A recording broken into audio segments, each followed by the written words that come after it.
bai.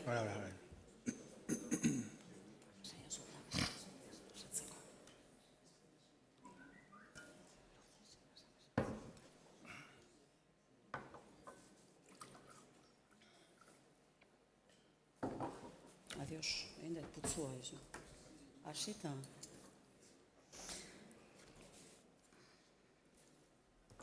Arratsaldeon, ongi etorri guztiok, bienvenidas, bienvenidos.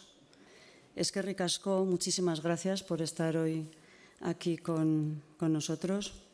Esta charla coloquio ha sido organizada por la Asociación Gogoan por una memoria digna dentro de la campaña Memoria Pacifista de Gipuzkoa. Gogoan por una memoria digna, elkartearen izenak dion bezala, indarkeria politikoaren ondoren oroimen duinari eutsi nahi diogu. Horretarako bilatzen dugu gertatutakoaz kontakizun zintzoa eta gure gizartearentzako oroimen sendagarri bat lantzea. Halaber, lotzen dugu oroimen duina indarkeriaren deslegitimazioarekin. Gainera, uste dugu lan horretan garbi bereizi behar direla iragana eta etorkizuna. Eta etorkizun horretara biktimen duintasuna baino ez dugula eraman behar. Como se dijo en la presentación de la Asociación Gogoan por una memoria digna, y nuestro nombre denota, queremos hacer lo posible por la construcción de una memoria digna tras la violencia política.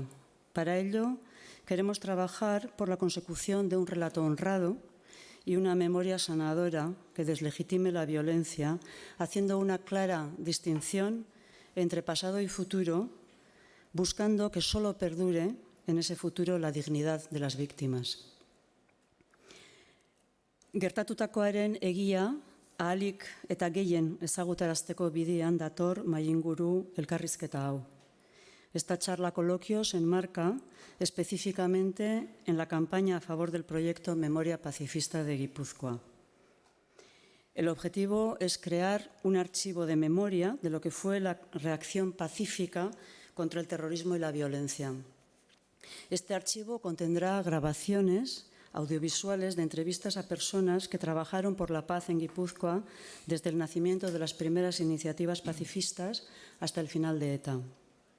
Aprovecho para anunciar, aprovecho esta oportunidad de tener el micrófono para anunciar que estamos en plena campaña de recaudación de fondos para la realización del proyecto y concretamente participamos como proyecto seleccionado dentro de la iniciativa del Departamento de Cultura de la Diputación Foral de Guipúzcoa Metacultura 2019, que la Diputación lleva a cabo con la Fundación Goteo.org. Si buscáis Goteo Memoria Pacifista de Guipúzcoa, enseguida lo encontraréis. De todas maneras, aprovecho también para animar a quien no haya donado para que lo haga, para que participe en la campaña. Por cada euro que se da, la Diputación pone otro. Si alguien tiene o ha tenido algún problema o tiene alguna duda, al final habrá 3 o 4 personas de Gogoan con ordenadores portátiles para ayudar o solucionar problemas o intentar hacerlo por lo menos. Inork arazorik edo galderarik baldin badu, kide horiek saiatuko dira laguntzen.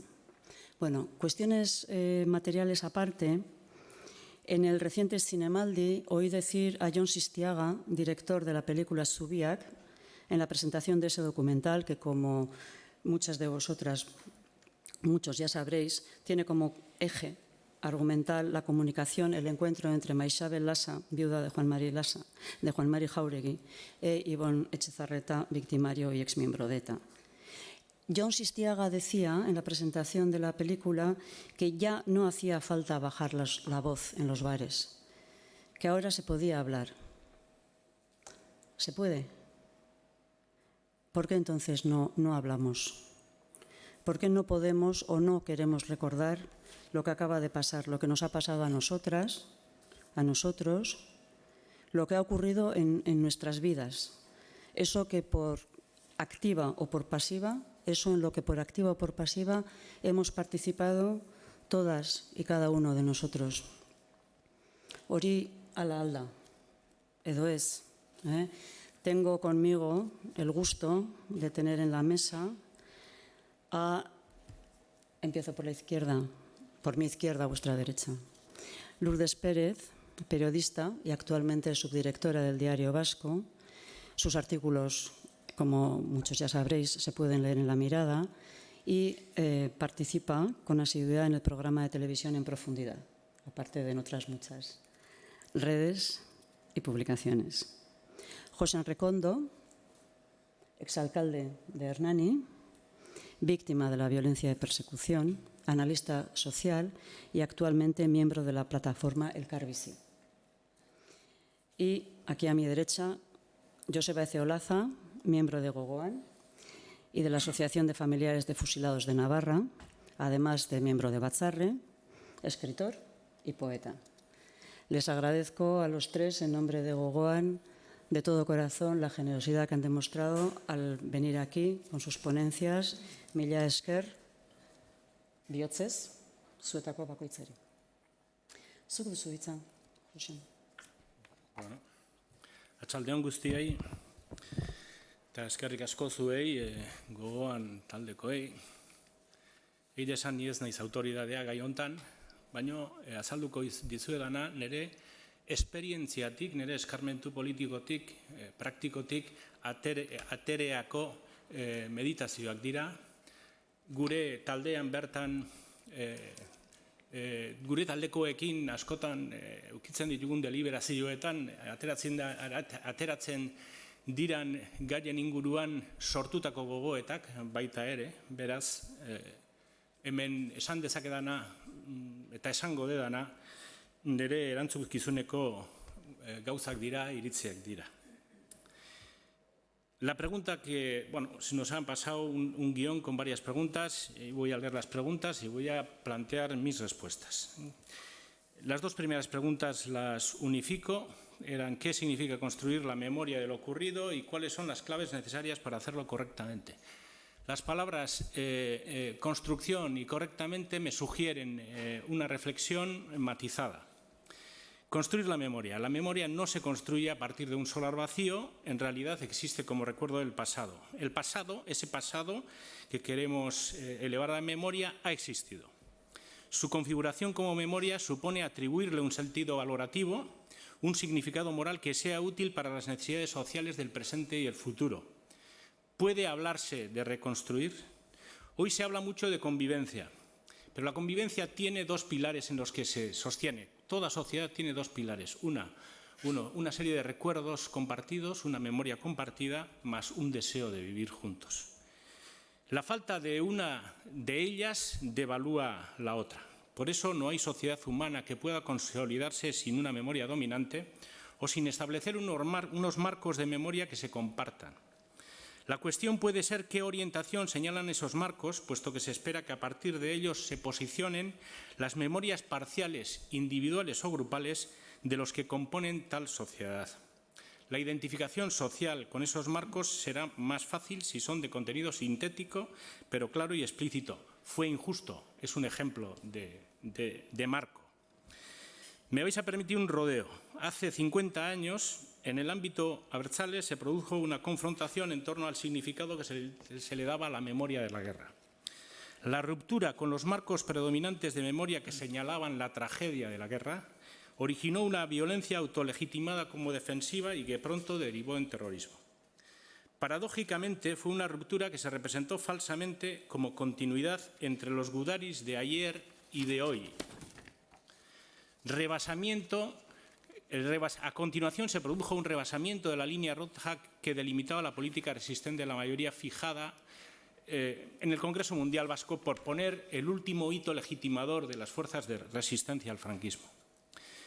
Nuestros padres nos mintieron, dijo Jon Juaristi remedando a Kipling. Que Paulestia respondió en Días de Viento Sur, lo que nuestros mayores nos dijeron fue que la guerra es un horror, que no trae nada bueno, que genera odio y miseria. Xavier Leté también respondió, Jon Juaristik, nuestros padres nos mintieron famatu idatzi zuenean, ni pensatu nuen eta idatzi ere, gezurra esan genuenak guraso horien semeak izan ginela. Bai, gezurra esan genuenak gu ginen, arroak eta pedanteak ginelako. En el desprecio de los derrotados se creó la reacción influida ideológicamente por movimientos telúricos universales. Eran el tiempo de la Revolución Cultural China, el 68 francés, los 50 y los 60 de los movimientos de liberación del tercer mundo. Y todo eso desembocó en el terrorismo. Segundo, construir la memoria correctamente. Felipe González, os recuerdo que dijo, pude ordenar volar la cúpula de ETA, no lo hice y no sé si hice lo correcto. Mi visión de lo correcto es diferente a esta. La memoria correcta no puede sostenerse en esa duda. Entendamos correctamente como lo que demanda la justicia desde una perspectiva de derechos humanos. Se piden unas claves y propongo unas cuentas. No tendría sentido llamar memoria a un repertorio de recuerdos que no transmiten ninguna enseñanza moral ni interpelan a la conciencia colectiva de la sociedad. ¿Para qué nos serviría una memoria sin enseñanza, carente de toda carga crítica ética y política? Bien, pero hoy aquí, ¿qué tipo de memoria queremos? Si nos referimos a los últimos 50 años de violencia en nuestro país, se ha hablado de memoria integral, se ha hablado de memoria inclusiva, se ha hablado de memoria reciente, también se ha hablado de memoria confortable. Desde luego, más que los títulos, lo que importa son los contenidos, los significados de cada una de ellas. El documento Eraikiz, elaborado por víctimas de diferentes terrorismos, marca algunas pautas imprescindibles para una memoria que contribuya a la verificación de la verdad, justicia y reparación de los daños causados por las violencias injustas y el terrorismo. Se propone una memoria, a mí esta frase me parece que es muy acertada, como el mejor antídoto para evitar otro futuro de violencia y terrorismo. No es posible un equilibrio de relatos. Además, el relato no es más que el medio de transmisión de la memoria. Por eso la llamada batalla del relato es en realidad la expresión narrativa del legítimo combate por la reconstrucción de una memoria social que deslegitime las violencias que vivimos. Una memoria que sea transmitida con un criterio de dignidad humana y no de épica revolucionaria o de eficacia contraterrorista. Nuestra memoria debe tomar partido moral por un futuro en el que no se vuelva a justificar el crimen político. Una memoria que extrae lecciones de los sufrimientos y las luchas democráticas para ser sujeto de transmisión, para que las nuevas generaciones tengan capacidad de anticiparse al surgimiento de situaciones de violencia injusta. La memoria siempre es crítica y reconstructiva y como tal debe ser a la vez deslegitimadora y legitimadora. Deslegitimadora de las estrategias que justificaban la combinación de política y crimen, por un lado, pero legitimadora de un nuevo marco de convivencia construido sobre un pensamiento social en el que debe quedar garantizada la defensa de los derechos humanos y la dignidad de las personas. El modelo vasco de memoria no puede ser, por lo tanto, una memoria sin sentido moral. La memoria, para no repetir, no puede conservar evocaciones de la violencia injusta sin reprochar su inhumanidad y su ilegitimidad. En relación con ETA, hay dos cosas que los vascos no podemos pasar sin reprobar.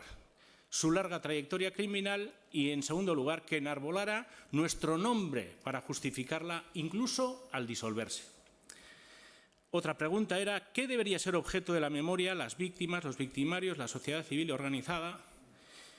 Y mis respuestas serían, las víctimas son a la vez sujeto y objeto de la memoria.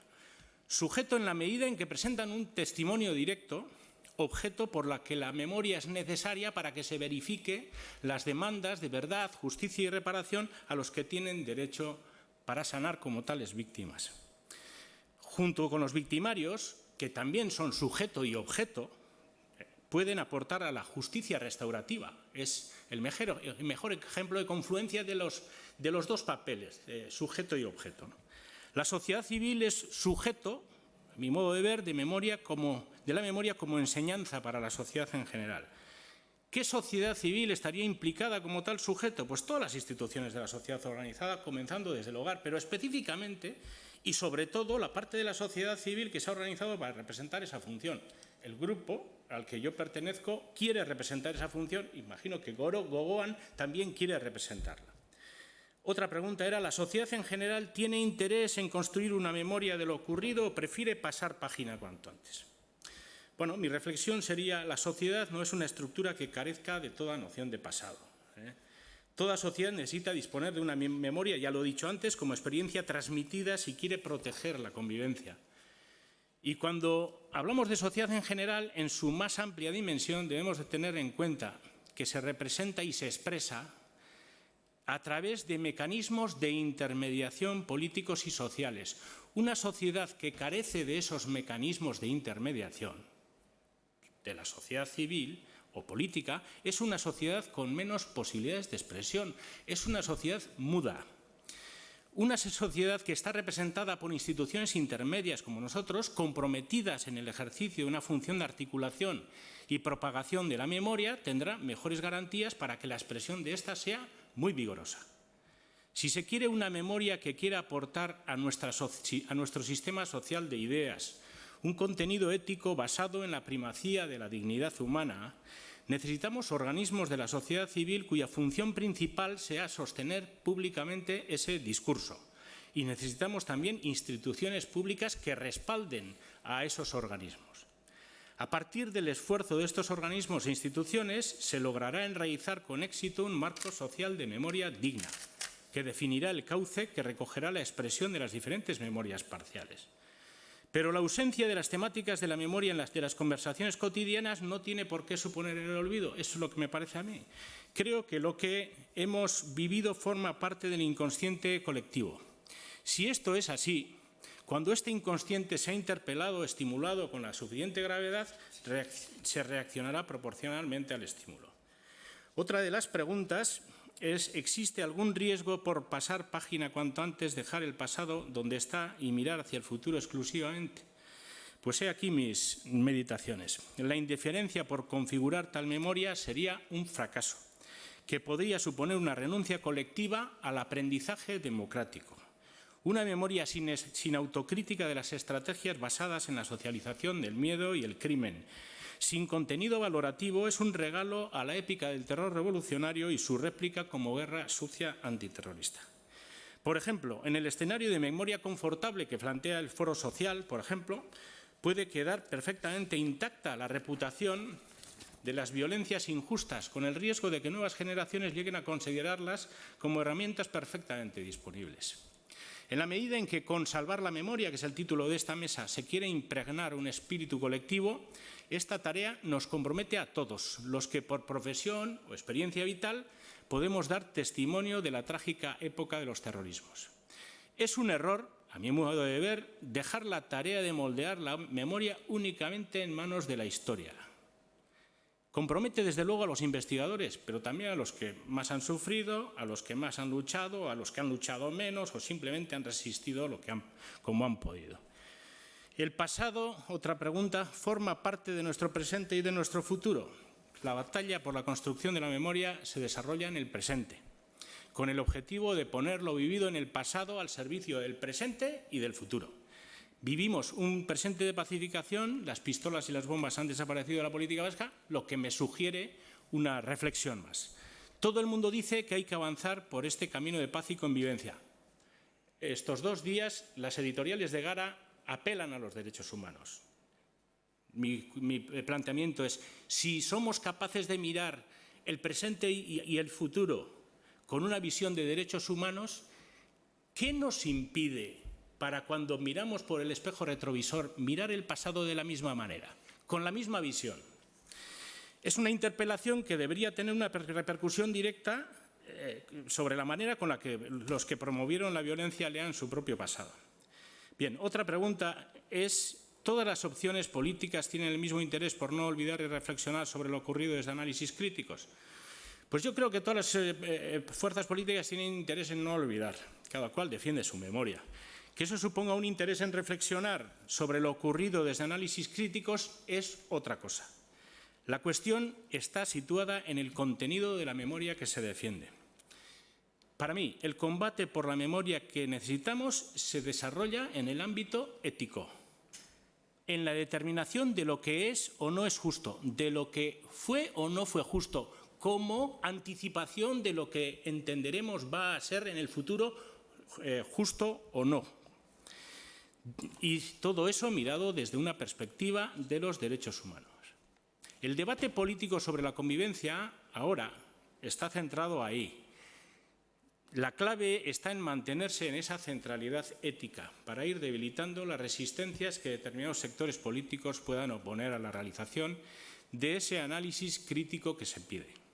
En la medida en que la perspectiva de lo que se ha llamado suelo ético se asiente en la cultura del país, no habrá margen, entiendo que no habrá margen, para que los que pretendan justificar cualquier nuevo brote de cualquier forma de violencia injusta puedan justificarlo.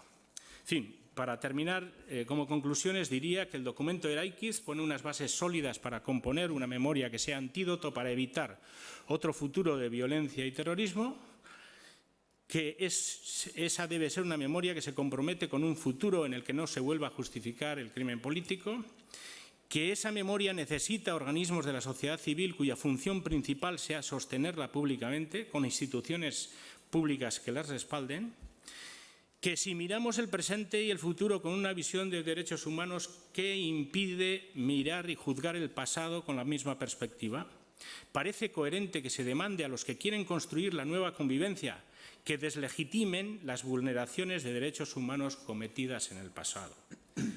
Esta interpelación es legítima, forma parte de la lucha por la construcción de una memoria social que deslegitime las violencias injustas que vivimos y su expresión narrativa es la batalla del relato. Esta es mi reflexión que os someto a vuestra consideración.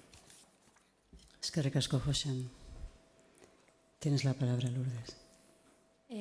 Arratsaldeon, eta mila esker etortzeagatik. Qué gusto estar aquí y haberme reencontrado con gente a la que conocí en los tiempos muy malos y con la que me vuelvo a reencontrar en los tiempos buenos.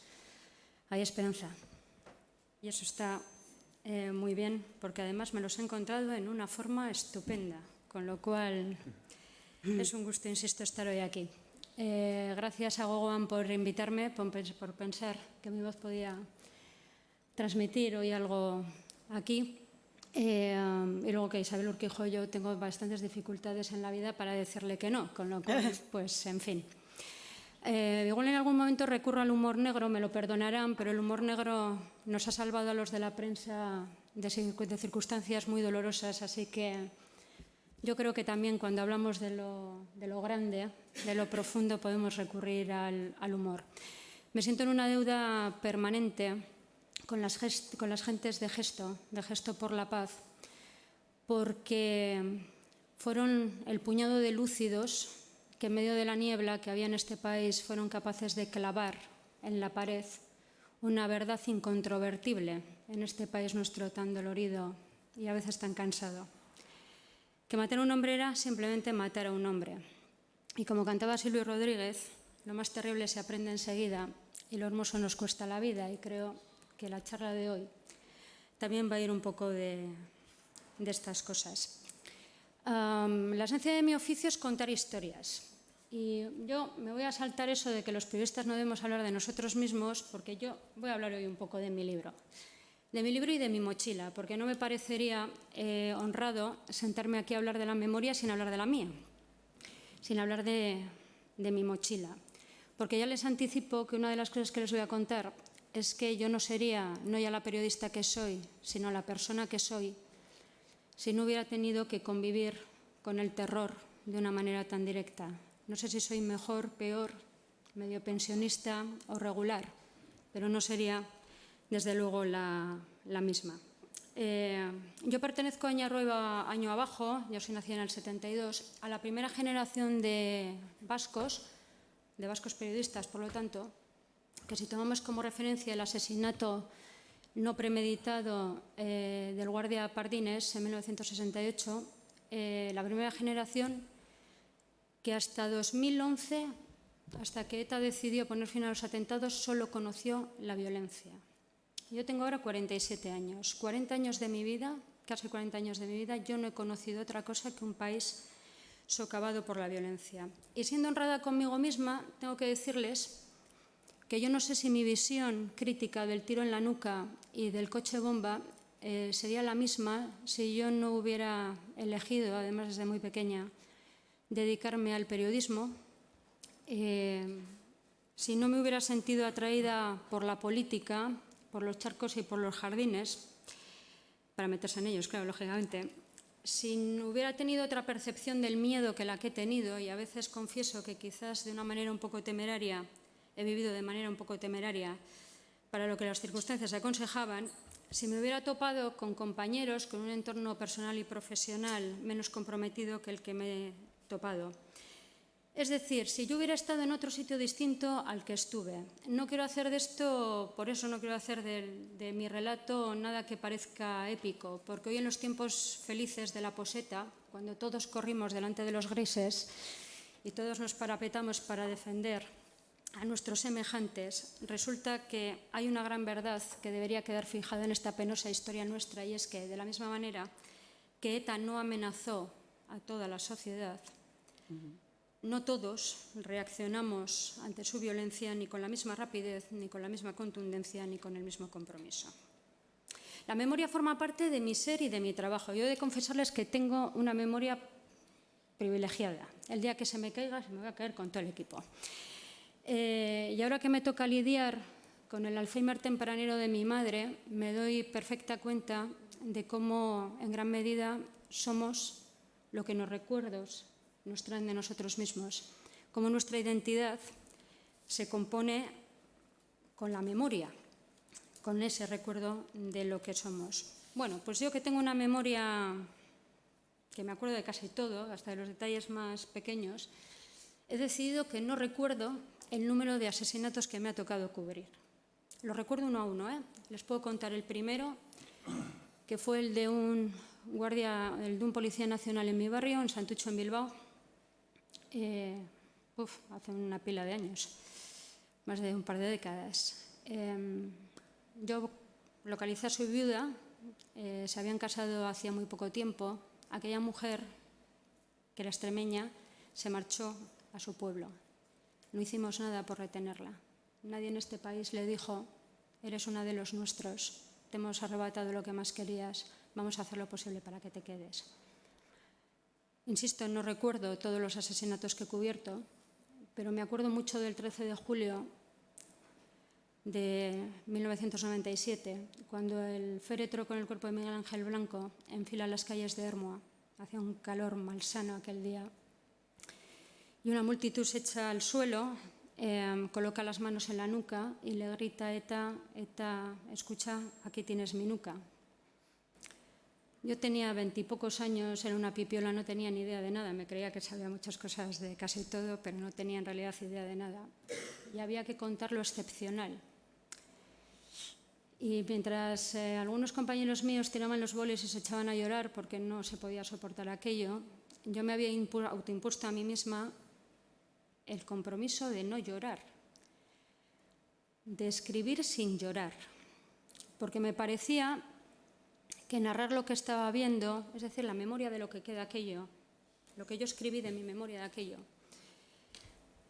si yo me dejaba llevar por las emociones iba a falsear esa verdad y no iba a ser objetiva, o la objetividad.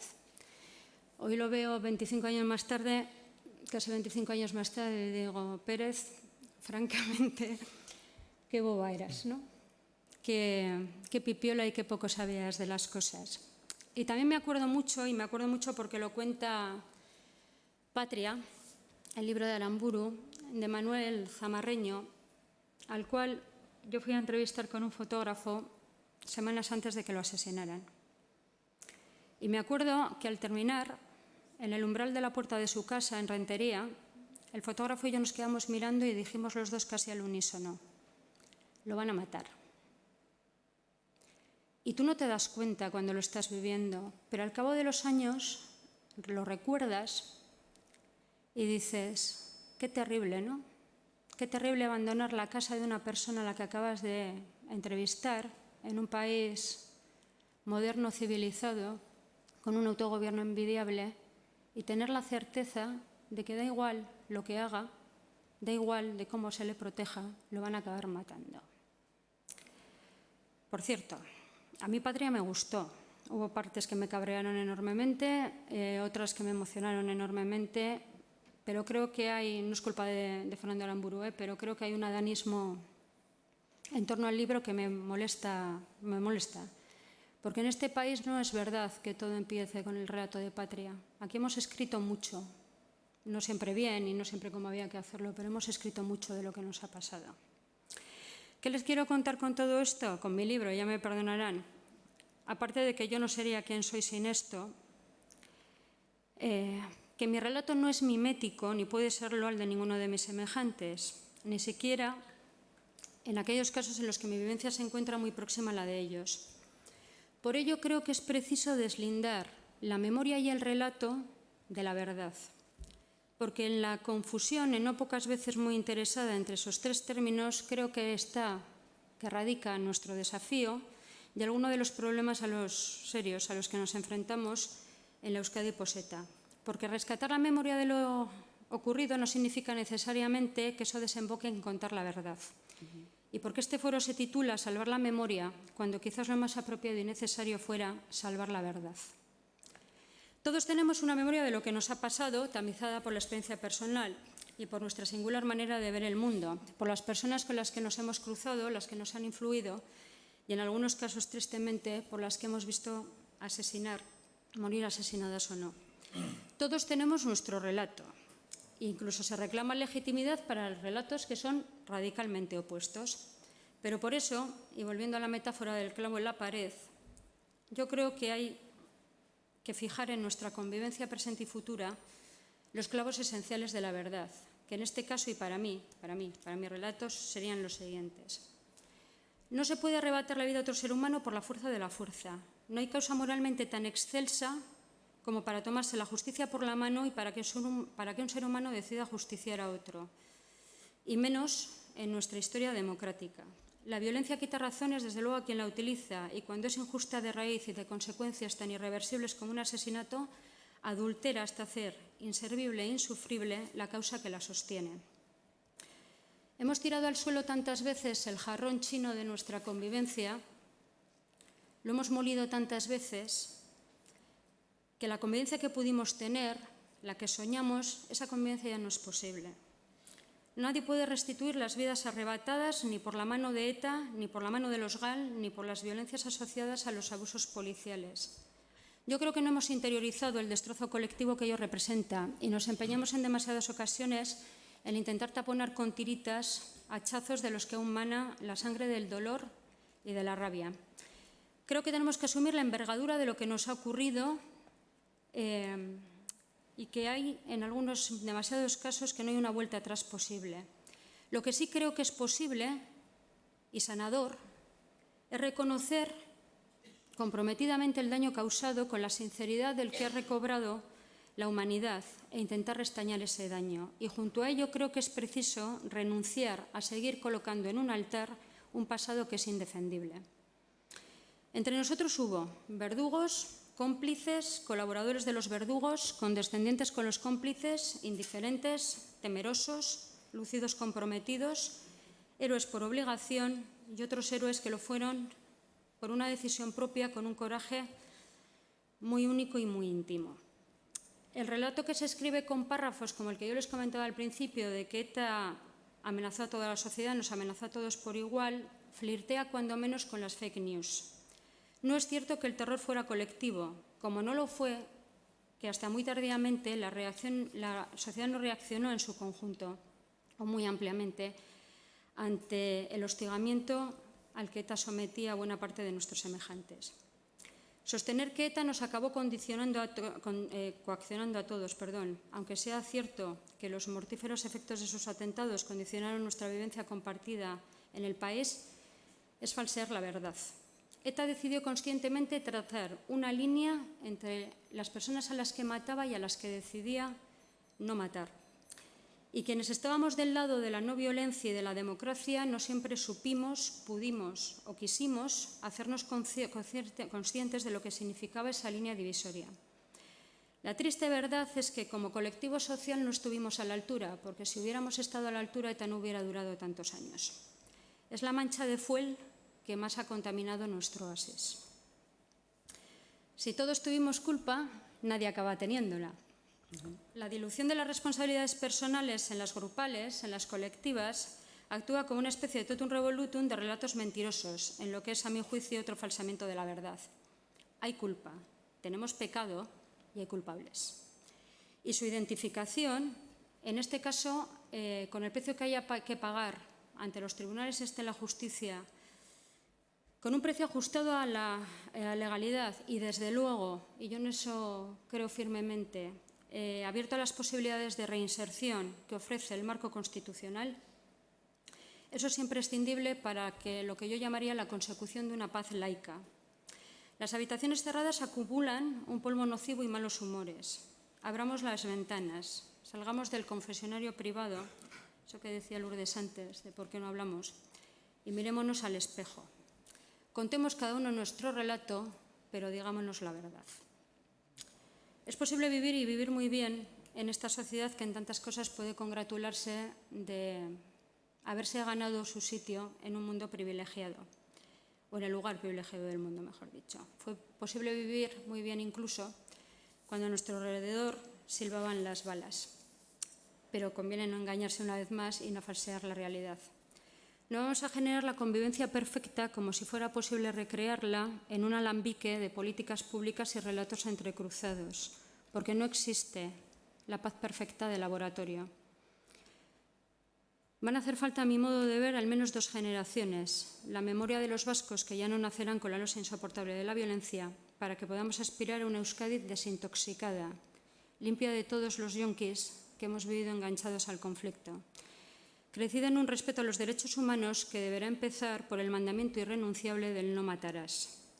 Y yo creo que no pasa nada, o no pasa casi nada por admitir esto, que erradicada la violencia, a mí me resulta menos lesivo para el bien común conformarnos con ir reconstruyendo esa convivencia poco a poco, paso a paso, día a día, desde la consciencia de nuestras imperfecciones, del hondo dolor acumulado y de todas las pérdidas que no tienen sutura posible, que la de simular que ya hemos alcanzado esa paz perfecta con un simple chasquido de dedos.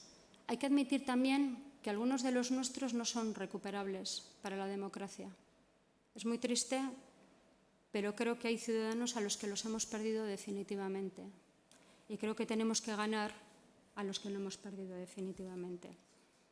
Y como ya no nos matamos, y eso es lo peor que nos podíamos hacer, vamos a tratar de evitar mentirnos a nosotros mismos. Otra de las verdades que yo creo que tienen que quedar clavadas en la pared es que es preciso dignificar a las víctimas. Y eso significa, me parece, que algo bastante más difícil, profundo y comprometido, que resarcirlas con los instrumentos de la ley que tengamos en la mano y recordarlas a fecha fija en el calendario. El mal, y aquí hago autocrítica periodística, siempre nos resulta bastante más fascinante que el bien, bastante más fascinante incluso que el no mal.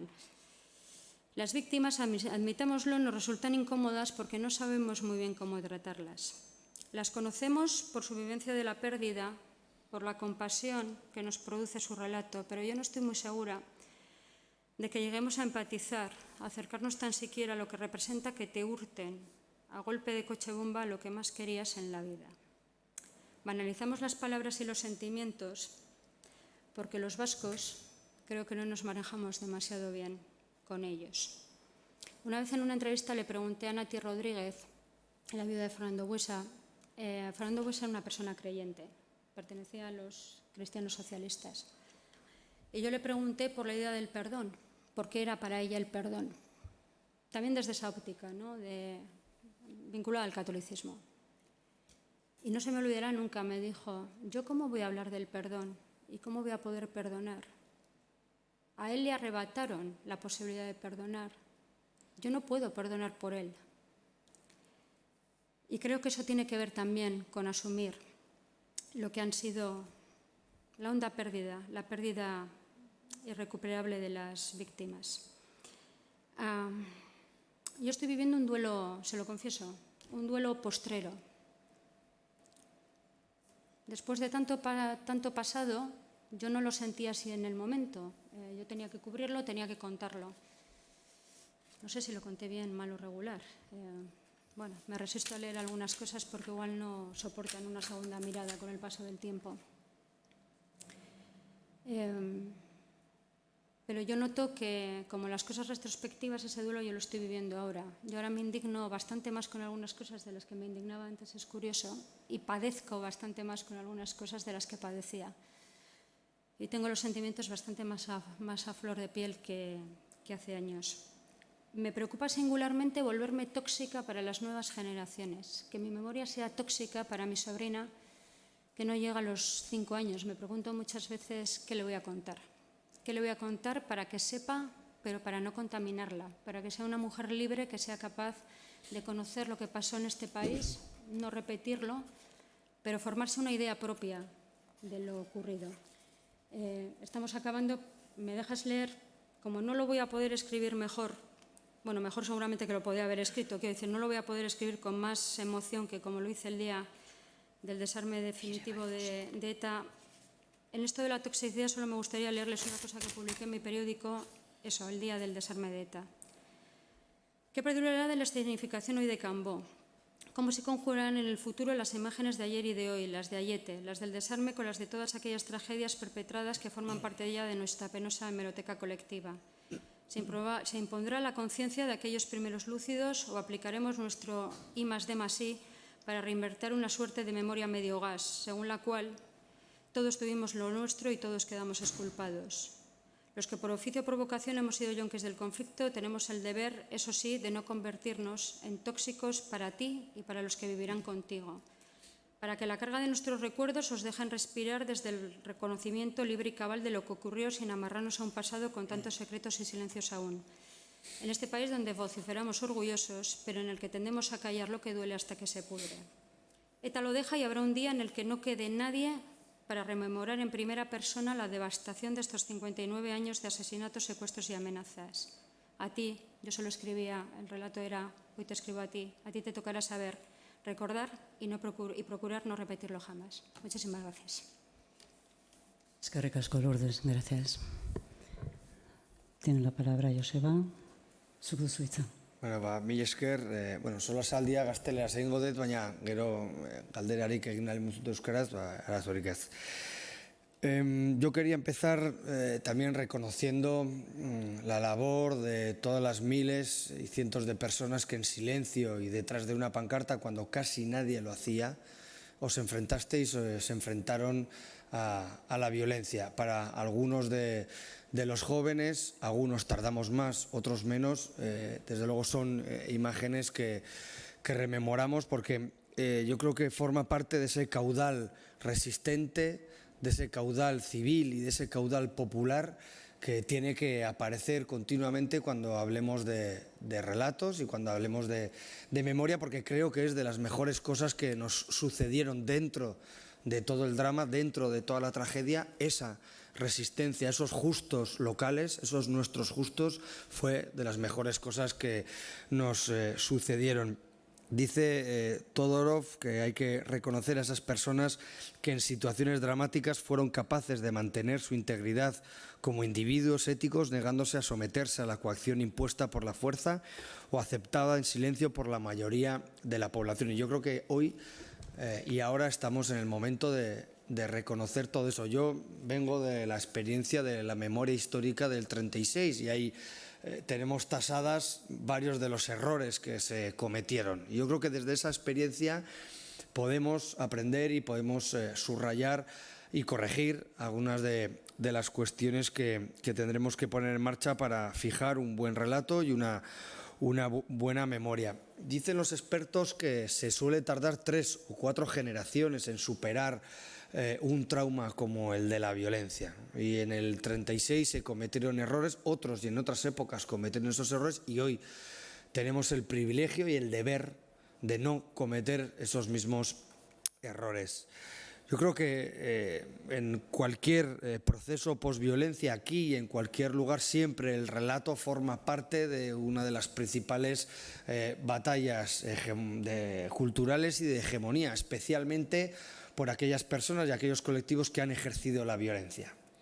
¿Por qué? En nuestro caso, en el caso de ETA, ETA ha sido derrotada en muchos aspectos, especialmente en el militar, pero también en el político. Una forma de mantener unida a toda esa base social es transmitir una épica histórica, una épica de lo que sucedió, que tiene poco de verdad, y luego intentaré profundizar un poco más, porque si no sería muy duro reconocer que 50 años de asesinatos y que 50 años de sufrimiento propio no han tenido ningún sentido, y no lo han tenido, por supuesto que no lo han tenido. Por eso, desde ese campo se le da tanta importancia a la construcción del relato. Y yo creo, voy a entrar en el debate del relato que está intentando marcar hoy la izquierda abertzale y todo ese campo político y social que fue en el mismo tren que ETA, ¿no? En primer lugar, yo creo que, como dice Reyes Mate, la memoria, el relato, es especialmente una mirada moral al pasado. El relato no es una sucesión notarial de hechos cuantitativos, no es contar víctimas, también es tener una mirada moral a lo que sucedió, ¿no? Y yo creo que a veces se comete uno de los errores, a mi juicio, que socialmente se está cometiendo, es el de la enfermedad de la compensación. Que existiera la violencia, el terrorismo del Estado, que existiera la violencia policial, no quiere decir que lo otro estuviera justificado. Las víctimas se suman, no se compensan. Y esta es, a mi juicio, los errores que de forma más común se están cometiendo en el debate sobre el relato, ¿no? Porque aceptar algo así es tanto como aceptar que hay una violencia de respuesta. Es tanto como aceptar que la venganza tuvo algún sentido, ¿no? Sin embargo, la existencia de la violencia policial, por muy repugnante que sea, lo que tiene que hacernos es justo lo contrario, ¿no? Armarnos moralmente. Otra de las trampas que nos suelen plantear, y esta me suele molestar especialmente, es un empate ruinoso por el que en 1936 más violencia policial más ETA igual a 0. ¿No? Se nos plantea ese relato de forma consciente y de forma sistemática, ¿no? En el último comunicado de ETA, no ya solo en los discursos, sino en el último comunicado de ETA se establecía una línea, un cordón, un hilo entre el bombardeo de Guernica y los asesinatos de ETA, ¿no? Pero si eso fuera verdad, ETA hubiera nacido en Sartaguda, que es el pueblo de las viudas y que es el pueblo que en toda Euskal Herria más asesinatos ha habido. El 6% de la población fue asesinada. Si eso fuera verdad, si la guerra civil creó ETA, se hubiera creado en otro lugar, ¿no? Y no donde se creó, ¿no? Por lo tanto, yo creo que esa trampa en el relato que se suele establecer en el 1936 más violencia policial más ETA igual a 0, creo que es una de las cuestiones que más tenemos que trabajar, porque el relato no puede estar supeditado a la justificación del pasado a través de la equiparación de las responsabilidades. Lo decía Lourdes, ¿no? Si todos hemos sido responsables, en realidad nadie ha sido responsable, y no todos elegimos estar en el bando de los agresores, no todos elegimos agredir, no todos elegimos ejercer la violencia. Mucha gente antifranquista no lo hizo. Ni tampoco todas las familias republicanas asesinadas fueron luego militantes de ETA, ¿no? Por lo tanto, yo, desde mi posición de militante de la memoria histórica, desde luego me rebelo contra esa visión, ¿no? Porque poner el relato al servicio de una historia exculpatoria, en lugar de utilizar el relato como herramienta para fortalecernos éticamente, es empeñarse en el error de la ocultación.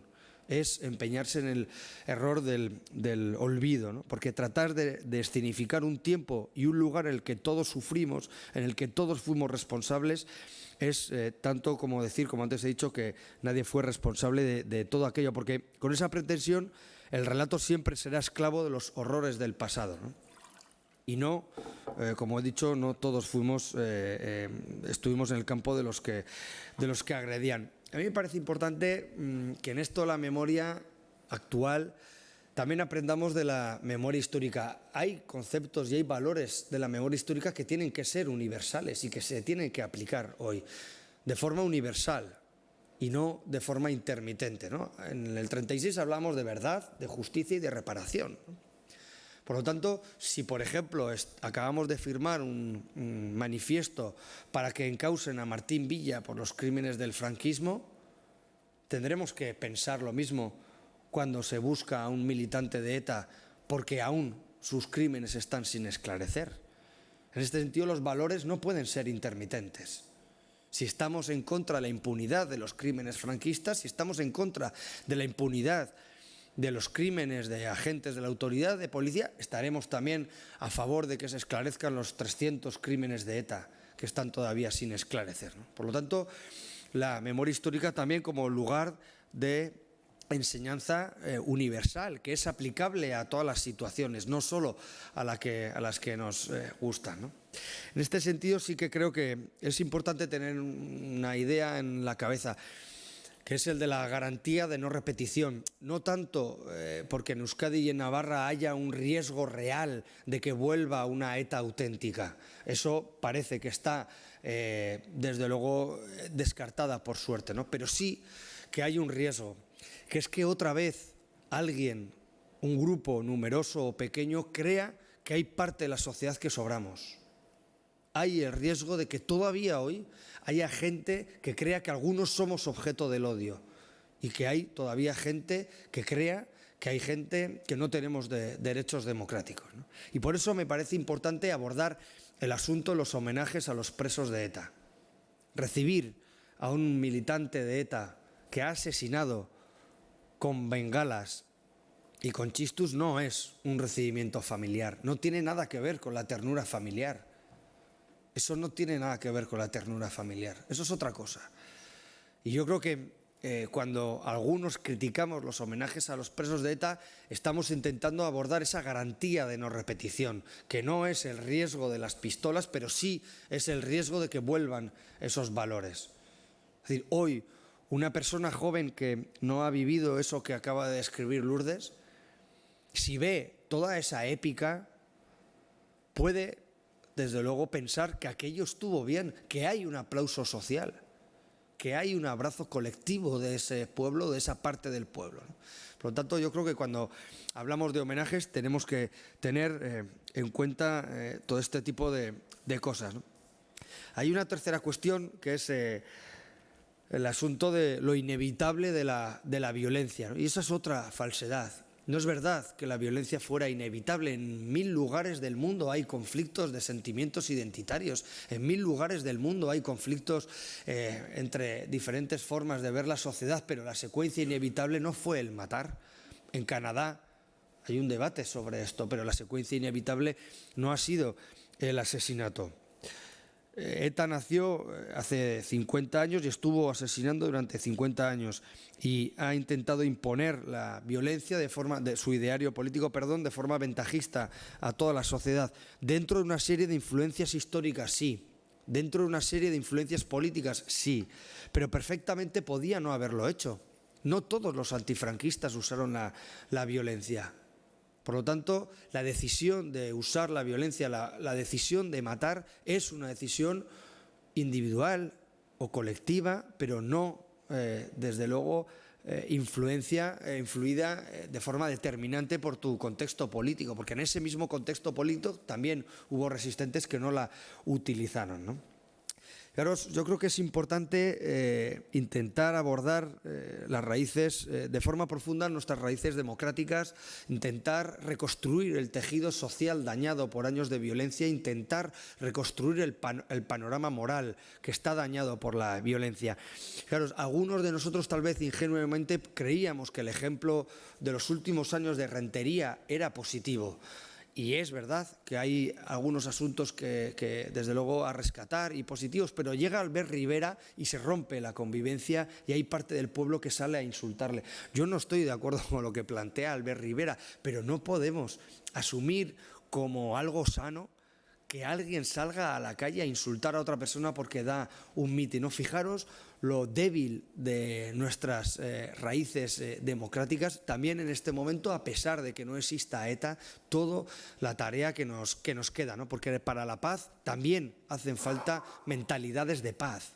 Y quienes salieron a insultar a Albert Rivera o a cualquier otro dirigente político no tienen mentalidad de paz, ¿no? Dicen los expertos que hay que pasar de la paz a la paz positiva, y esa es la diferencia fundamental, ¿no?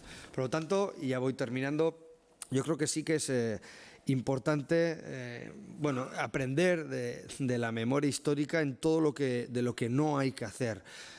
Solo falta, yo creo que se reconozca de forma unánime que ETA fue un error y un horror, y sin necesidad de matizar o sin necesidad de decir que los otros también mataron. Sin necesidad de decir eso para salvar un pasado propio, ¿no? Que se empeñe quien se empeñe no es salvable, porque nos dañó en lo más profundo y es en la vida de quienes se vieron dentro de una diana. La memoria, desde luego, es una obligación moral ante aquellos y ante aquellas personas que tuvieron la obligación o que tuvieron que callar, y es, desde luego, la mejor herencia que podemos dejar nosotros y nosotras a las generaciones que vienen, para que tengan, desde luego, otra sociedad mucho más cohesionada y con un paisaje moral mucho más positivo. Mi esker. Eskerrik asko. Bueno, como además de hacer unas presentaciones muy interesantes que en gran medida se han complementado cuando no se han coincidido, habéis sido excelentes en el tiempo, con lo cual tenemos 3/4 de hora hermosísimos para el debate, y no es como otras veces que quedan unos pocos minutos, no, tenemos tiempo, con lo cual animo a la sala, hemen zaudetenak, a aportar vuestros comentarios, preguntas.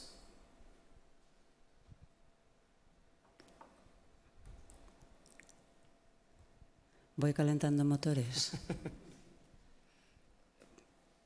Si veo una mano levantada me voy a interrumpir, porque la mía es una pregunta que vale para... Comentabas ahora mismo, Joseba, la tarea que queda y la fragilidad de esta supuesta paz que hay que hacer, ¿no? Que no está hecha. Hablabas tú también, Josean, de que la indiferencia sería un fracaso. Y tú, Lourdes, has abierto una ventana diciendo que hay esperanza, y a la vez me has hecho a mí pensar en esa parte de la sociedad que a mí me preocupa mucho, aunque no me refiero necesariamente solo a ella, pero a mí me preocupa mucho esa parte de la sociedad, la no amenazada, quienes no hemos sufrido, quienes no hemos sufrido ETA, a quienes no nos ha pasado nada. Entonces, una pregunta que os hago, porque todos habéis tocado de una manera u otra, está: ¿cómo se consigue que quien antes no se ha movido, dicho en un sentido muy amplio, movido, o sea, quien antes ha seguido tranquilamente tomando pinchos, ahora que las pistolas han callado, la situación es distinta? En esta situación, en la nueva, ¿cómo hacemos para que, aunque sea como Lourdes tú indicabas, ya que no hay tiros, lo podemos hacer con tranquilidad? Pero ¿cómo lo hacemos? Ese día a día, ese poco a poco. ¿Cuáles serían, Joseba, tú que hablas de cosas muy prácticas, cuáles serían las tácticas? ¿Qué ideas tenemos para movernos cuando antes, que la cosa era más trágica, no nos hemos movido? No, para la convivencia en paz hemos ganado todo el mundo. Quiero decir, claro, quien antes miraba hacia otro lado, ahora todos estuvimos del lado de los buenos. Es un relato falsario, pero todos vivimos del autoengaño. Quiero decir, todos nos engañamos cotidianamente con cosas pequeñas. Antes alguien lanzaba la pregunta, creo que era Josean, de por qué no se hace la crítica de un pasado que es terrible, ¿no? Pues porque eso desmonta un montón de existencias particulares. Es que levantarse, mirarse al espejo y saber que todo lo que hiciste fue un error, o intentas hacer algo por paliar ese error, o te tienes que seguir autoengañando. Claro, es que es tu propia existencia. O sea, si para cualquiera de nosotros es un desastre personal, El que un día te levantas y dices, joder, ¿qué he hecho con mi vida? Si no he plantado un árbol, no he tenido un hijo, y no, ¿cuál era la otra? Y no he escrito un libro. Pues para gente que ha hecho cosas terribles, o lo intentas enmendar, o solo te queda glorificar ese pasado. Porque claro, si la causa la desmontas, se llega a esa conclusión de que nada sirvió para nada, pues te tienes que ir a tu casa, o igual tienes que hacer alguna cosa peor que irte a tu casa.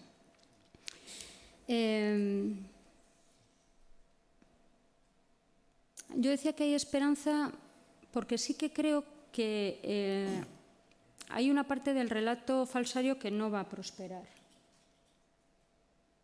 Esto de que matar tuvo sus razones, de que eso, la memoria compensatoria. Yo creo que hay cosas que razonablemente podemos estar seguros de que no van a germinar, de que la mentira es tan burda que no va a germinar.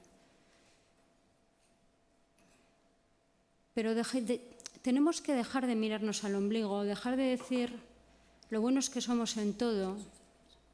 Yo estos días estoy escuchando, y es verdad, hay razones para el cabreo con respecto al bloqueo en la política española, entonces lo comparamos con lo de aquí y yo digo, sí, todo es verdad y aquí vivimos divinamente, pero hombre, es que tenemos un pecado un poco grande y eso implica que nos tenemos que mirar todos y cada uno de nosotros a lo que hemos hecho y a dónde hemos estado. Yo la primera, yo creo que muchas veces no acerté. Creo que en aras a eso que yo llamaba antes la objetividad periodística, que no existe, a veces podemos incurrir en una neutralidad que no era posible. No era posible. Es que aquí sí ha habido un mal absoluto y un bien absoluto. Era así. Y mientras no hagamos eso, pues bueno, pues avanzaremos, porque esta sociedad avanzará, pero dejaremos una convivencia como medio... Haremos una convivencia como hilvanada, donde a los niños les contaremos pues, lo que les hemos contado durante tanto tiempo, unos relatos que ocultaban. Porque de eso también podríamos hablar, ¿no? De cuántos padres han ocultado a sus hijos, no han querido que sus hijos miraran a su alrededor para que no padecieran. Y eso que es tan natural, yo no soy madre, pero soy capaz de entenderlo perfectamente, eso ha ocurrido. Y tenemos que enseñar a los nuestros a mirar críticamente lo que ha pasado. Sí, tengo bozarrona, creo que no. Pero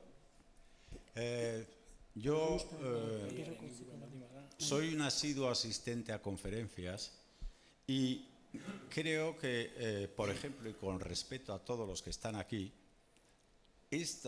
el número de asistentes a esta conferencia, la semana pasada dieron sobre el Alzheimer, el náutico estaba que no cabía, vamos, el Aquarium, y al día siguiente aquí y también. En el fondo sigue habiendo, no sé si miedo, indiferencia y muchos prejuicios. Es decir, que no, de manifestarse claramente en contra de ETA porque no van a considerarme un españolazo, un tal, o sea... Yo, para mí, ese sentimiento sigue y estaba totalmente de acuerdo contigo que desde luego puede tardar 2 generaciones perfectamente y veremos si efectivamente va hacia el olvido o hacia la recuperación, porque, en fin, para mí que la causa fundamental está en que la gente no queremos pensar en eso, ni cómo nos comportamos en aquellos terribles años. Eso es. Entonces, bueno, no es...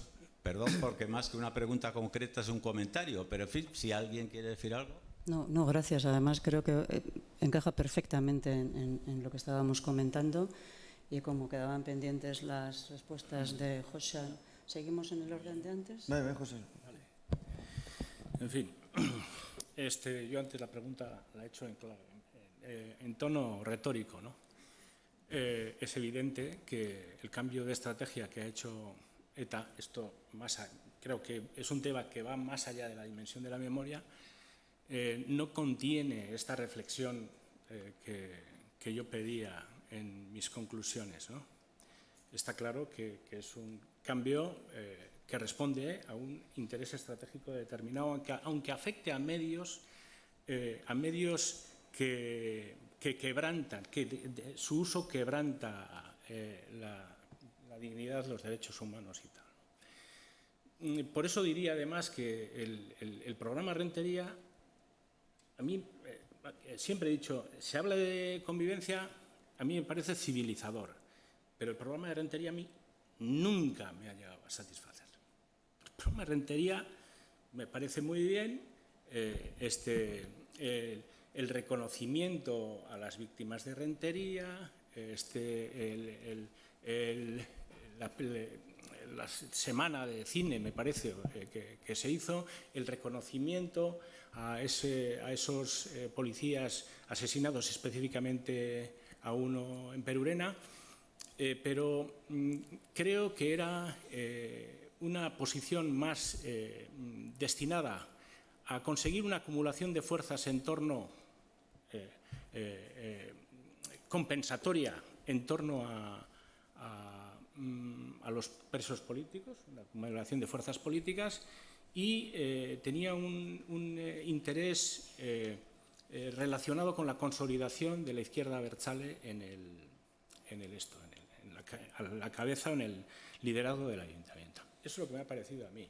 Y creo que el montón de militantes, cuando decimos ¿qué ha pasado en Rentería? Pues en Rentería no es el pueblo el que ha ido a gritar la Ribera. Ahí estaban la militancia de Sortu, que no ha cambiado de chip. En relación con... A mí me gustaría que tuviésemos un discurso sobre la memoria que sea ganador. Es decir, creo que no le ayuda a nada a nuestra propia posición crítica si nos venimos, cada vez que nos juntamos, venimos a lamentarnos por la gente que no está y a lamentarnos pues por la cantidad de movilizaciones o la cantidad de gente movilizada que ha habido a lo largo de los 50 años de trayectoria de ETA. Ha habido gente que se ha incorporado desde el inicio, hay unos cuantos que ya en la época de la dictadura estaban movilizados contra ETA, en el espacio público, abiertamente, y que ahora igual les llaman unos blandos. Gente que se ha movilizado, que se ha echado al espacio público a criticar a ETA bastante más tarde. Zalbide, por ejemplo, de ser el teórico más importante, más brillante, según hoy en día, de ETA, en sus inicios, pasó a ser asesor del Ministerio del Interior. O sea, quiero decir que, por favor, yo creo que debemos de ser un poquito generosos a la hora de valorar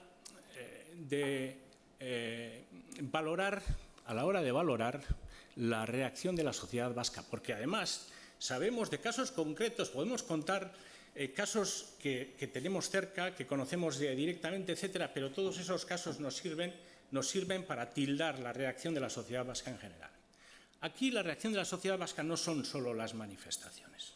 A mi modo de ver, mi opinión, yo he estado en el Ayuntamiento de Hernani 12 años de alcalde, 8 años en la época, bueno, mejor dicho, la primera legislatura dura, pero menos dura que la segunda, del 95 al año 99, en pleno desafío Oldartzen, en plena época de la socialización del sufrimiento. Allí había mucha gente amenazada, no solamente los amenazados por ETA. ETA buscaba y lo declara además, aquí vamos a socializar las consecuencias de conflicto. ¿Por qué? Porque es que esa sociedad parece que no se entera de nada. Esta sociedad parece que está de espaldas al conflicto Euskadi o Euskal Herria-España. Vamos a hacer que se entere y vamos a empezar a arrear garrotazos. Y arrear garrotazos, bueno, te afecta a ti en la medida en que te afecta a tu vecino, en la intimidación se socializa, se penetra por todas las fisuras de la sociedad, ¿no? Yo creo que eso hay que entender. Y hay que entender además que aunque la memoria, la narración en las casas no sea literal, aunque en las mesas de comer, en las mesas de cenar, en las mesas familiares, no se plantee el debate de una manera literal para proteger o para lo que sea, una organización totalitaria busca imponer su influencia de manera totalitaria. Quiere entrar hasta las cocinas. Esas echecuandres o esos señores o esas parejas, esos gurasos que cogieron y protegieron a sus niños, probablemente estaban protegiéndoles de ser una nueva generación que entrara en ETA. Y ETA ha sido derrotada, entre otras cosas, porque no tenía infraestructura, porque no tenía infraestructura social, porque ya no tenía infraestructura popular, porque ni los suyos les abrían las puertas. Yo creo que son datos a tener en cuenta. Además de que el año 68 ETA surge en el año 58-59, ahí está la discusión de si en diciembre del 58 o en julio del 59, pero surge 58-59, el primer muerto, el primer asesinato lo comete en el año 1968, Melitón Manzanas. Después hay una caída enorme de militantes de ETA, se produce el juicio del proceso de Burgos, ETA coge un gran prestigio, luego está la escisión, ETA sexta, ETA quinta, etcétera, etcétera, pero piensan que van a ganar las elecciones del 77 porque representan al pueblo vasco. ¿Y qué pasa? Que no ganan. No solo no ganan, sino es que su apoyo es residual. Los abstencionistas el 20% y los otros el 10-11%. Entonces, ahí ya tenemos una primera movilización cuantificable. Por lo demás, estamos hablando de sociedades en general. ¿Qué es la sociedad? ¿Quién representa a la sociedad? Las elecciones son la manifestación más cuantificable del apoyo social a ideas y programas. Yo creo que este es un tema que tenemos que plantearlo de otra manera. Bueno, en el reto de la reconstrucción moral de la sociedad, yo creo que hay muchas vías para hacerlas. Yo voy a proponer tres ideas en este papel de pragmático en el que estoy y el que me ha tocado. Yo creo que, bueno, ya hemos empezado por ahí. Gogoan es el símbolo y el reflejo de todo eso. Es destacar el enorme caudal positivo que tuvo Gesto por la Paz y quienes se movilizaron en torno a eso. Recuperar esa memoria positiva, recuperar esas enseñanzas y decir que ocurrió, me parece que es una buena forma de reconstruir moralmente, ¿no? Porque esa resistencia fue sobre todo y especialmente ética. En segundo lugar, aprovechando que está Isabel, el otro día lo comentaste, los presos de la vía Nanclares son unos agentes principales en la deslegitimación social de la violencia, ¿no? Frente a los homenajes, frente a la épica de la violencia, hay un sector de presos que ha hecho un tránsito personal de autocrítica fortísima y de desnudez ante la tragedia que supone ser también victimario, ¿no? Me parece que esos ejemplos hay que rescatarlos, en primer lugar, por la potencia humana que tienen, de empatía ante el dolor generado de forma directa o indirecta, ¿no? Todos los encuentros restaurativos me parece que tienen una potencia humana que hay que rescatar, pero también porque van en contra de la línea de flotación del relato épico de la violencia, porque nos han enseñado, nos han querido enseñar que la violencia y las guerras están llenas de causas fabulosas y de gente generosa, y no, la violencia sobre todo es un drama, hay que decirlo. Y los presos que tuvieron la valentía de abrir la vía Nanclares nos colocan a la violencia frente a ese espejo. Y eso me parece que es una de las cuestiones más positivas que hemos tenido en la sociedad. Y luego hay una idea que una vez escribí un artículo que se llama La levedad de ETA, ¿no? Que es esta idea de que no fue para tanto, ¿no? Que a veces yo he sentido esa verdad social, ¿no? Bueno, pues tampoco fue para tanto, ¿no? Que nos comparamos con Colombia, nos comparamos con Sudáfrica, nos comparamos con Irlanda. Bueno, parece que no fue para tanto, ¿no? Y yo creo que tenemos que romper ese gran mito. Es verdad que no toda la sociedad estábamos amenazados, ¿no? Pero también es verdad que nos influía sobremanera, no solo a quienes actuábamos en política, sino también a nivel ético, ¿no? El silencio formó parte de nuestras vivencias, ¿no? No solo ya el no salir a la calle, sino también el silencio, ¿no? Un silencio autoimpuesto, si se quiere. Y eso es malo. Y eso nos configuró también como individuos y como sociedad. Y para defender y para ejercer la violencia ha habido un sector de nuestra sociedad que se ha embrutecido, que ha deshumanizado al otro. Entonces, yo creo que cuidado con esa idea de la levedad de ETA, ¿no? Es verdad que no afectó a toda la sociedad de forma directa y física, si se quiere, o psicológica, pero sí que nos afectó a nuestra composición ética y, por supuestísimo, a la convivencia, al espacio público.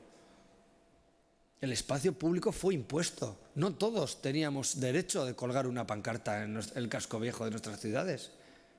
Hubo una conquista, y hay una conquista al espacio público por determinada ideología, ¿no? Y eso nos afecta muchísimo como sociedad, ¿no?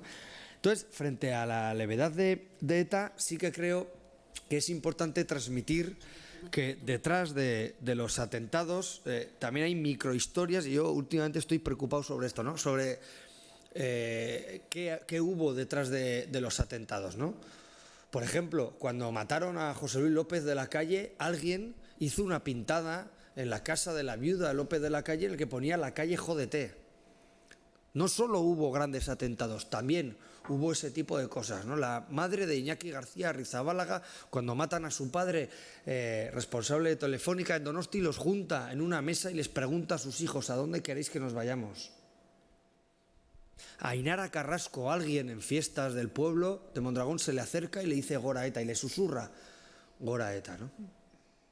Todas esas cosas existieron, no solo existieron los grandes atentados, también eso existió, ¿no? Me parece que relatar esas microhistorias que hay detrás de los disparos y detrás de la violencia, creo que nos hará ser capaces de transmitir a las siguientes generaciones no esa memoria intoxicada, sino una memoria mucho más real y mucho más verdadera, como decía Lourdes, que me ha encantado desde luego lo que has dicho.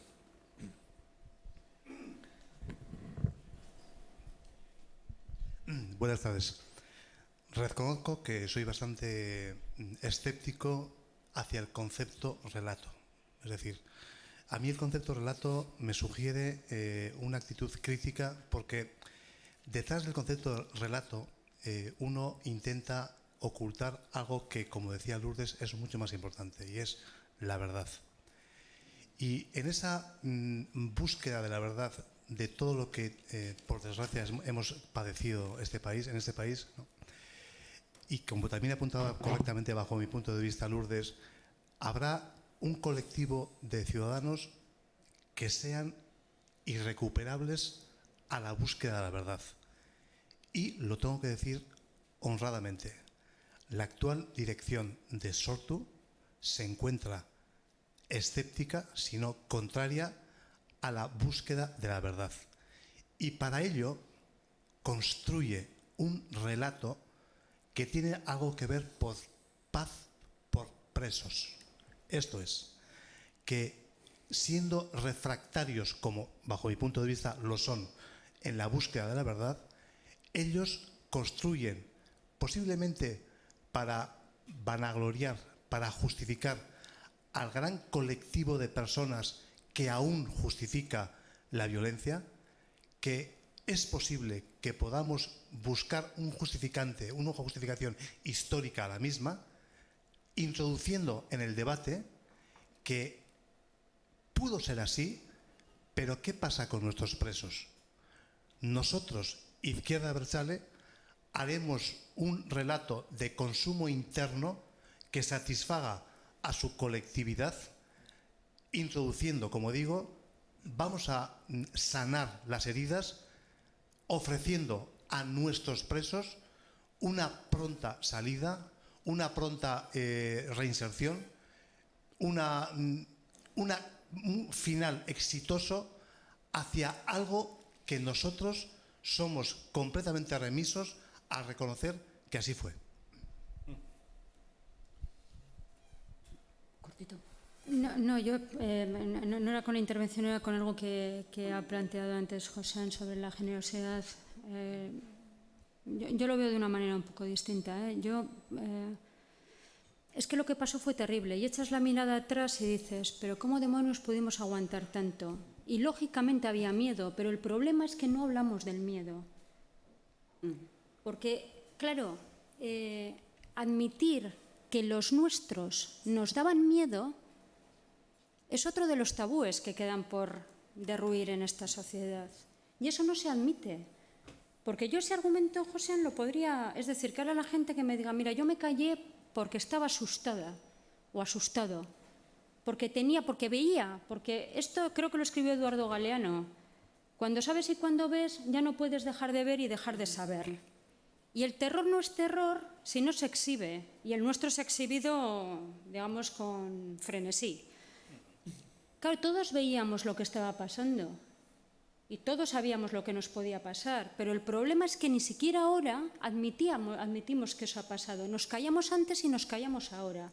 Y cuando yo digo que hay que mirarnos es que tenemos, que no digo que nos flagelemos, que la inmensa mayoría de nosotros posiblemente hicimos lo que pudimos malamente y luego hubo un grupo de gente que hizo lo que había que hacer.